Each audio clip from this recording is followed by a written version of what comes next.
அனைவருக்கும் வணக்கம். இப்போ பார்த்தீங்கன்னா யோகாவில் முக்கியமான அடிப்படை பயிற்சி பார்த்தீங்க அப்படின்னீங்கன்னா பத்மாசனம். பத்மம் என்றால் தாமரை, ஆசனம் என்றால் அமர்தல். ஆனால் நிறைய பேர்த்துக்கு பார்த்தீங்கன்னா ஒரு காலை தூக்கி போட முடியாது, 2 காலையும் தூக்கி போட முடியாது, வராது ஃபஸ்ட்டு ஸ்டார்டிங்கில். இதற்கு சில வார்ம் அப் பயிற்சிகள் இருக்குது. இந்த பத்மாசனம் பண்ணுறதுக்கு சில வார்ம் அப் பயிற்சிகள் இருக்குது. அது நீங்கள் அந்த வார்ம் அப் பயிற்சிகளை பண்ணிவிட்டு நீங்கள் அந்த பத்மாசனம் போட்டிங்கன்னா மிக எளிமையாக வந்துடும். இப்போ அது எப்படிங்கிறத மட்டும் பார்க்கலாம். முதல்ல நீங்கள் கால் நீட்டி உட்காந்துக்கிறீங்க.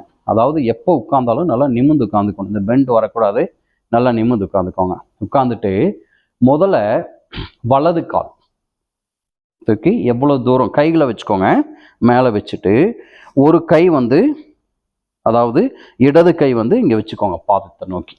வலது கையை அந்த முட்டியில் வச்சுக்கோங்க. வச்சுட்டு இங்கே பாருங்கள், கால் கீழே போய் முட்டணும்.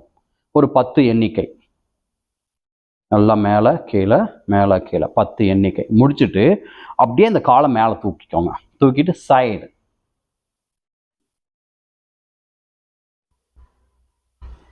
இது ஒரு 10 எண்ணிக்கை. மெதுவாக ரிலாக்ஸ் பண்ணிக்கோங்க.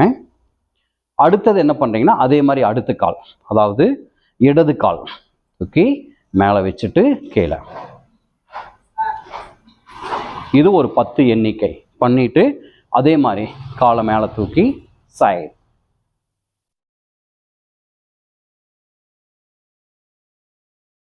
எண்ணிக்கை முடிச்சுட்டு கொஞ்சம் லெக் ஃப்ரீ பண்ணிக்கோங்க. பண்ணிட்டு அடுத்தது என்ன பண்ணுறீங்க, பத்மாசனாக்கும் முயற்சி பண்ணுறோம். வலது காலை தூக்கி இடது கால் மேலே போட்டுருங்க. இடது காலை தூக்கி வலது கால் மேலே போட்டு நல்லா நிமிர்ந்து உட்காந்து சிம்முத்ரா, கண்ணை முடிக்கோங்க. நீங்கள் எவ்வளவு டைமிங் கொடுக்க முடியுமோ அந்த அளவு கொடுங்க. புதுசாக பண்ணுறவங்களுக்கும் கொஞ்சம் நேரத்தில் கால் வலிக்கும், இந்த ஜாயிண்டில் கால் வலிக்கும். அப்படிங்கிறப்போ கொஞ்சம் நேரம் ஒரு 10 எண்ணிக்கை இருந்துட்டு அப்புறம் ரிலாக்ஸ் பண்ணிக்குவோம். இது டெய்லி பார்த்தீங்க அப்படின்னீங்கன்னா ஒரு 10 எண்ணிக்கை, ஒரு 15 எண்ணிக்கை, 20 எண்ணிக்கை, இந்த மாதிரி நீங்கள் கொண்டு போயிட்டே இருந்தீங்கன்னா ஒரு 10 நாளையில் எல்லாத்துக்கும் பத்மாசனம் மிக எளிமையாக வரும். நன்றி, வணக்கம்.